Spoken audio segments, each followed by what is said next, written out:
বিকেলবেলা তিনজনে মিলে ফুরফুরে হাওয়া খেতে খেতে চলে এসেছিলাম আমার দিদির বাড়ি হলদিয়াতে। বোনেরা তো আগেই এসছিল, সন্ধেবেলা সবাই মিলে একটু ঘুরতে বেরিয়েছিলাম।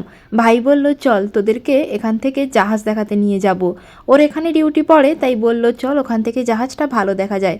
এখান থেকে বেশ ভালো করে জাহাজটা দেখলাম, বেশ ভালো লাগছিল। তার সঙ্গে বাচ্চারা কিন্তু জাহাজ দেখে ভীষণ খুশি হয়েছিল। তারপরে এই জায়গাটা বেশ ফাঁকা পেয়ে সুন্দর করে একটু ভিডিও মেরে নিলাম। বাড়ি চলে এসেছিলাম, এসে এখানে যে যার মতো কাজে ব্যস্ত। দিদিরা এখানে রাতের রান্নার প্রিপারেশন করছিল। আজকে রাতের মেনুতে কিন্তু চিকেন মাটন দুটোই রয়েছে। আর এদিকে সোনাকে দেখো, টিভিতে গান বাজছে, ওটা তালে তালেই এখন নাচতে ব্যস্ত। আর সবাই কিন্তু এখন দর্শক হয়ে গেছে, মানে ওর নাচ দেখছে সবাই মিলে এখানে বসে। আজকে দিনটা তো খুব মজা করে কাটালাম।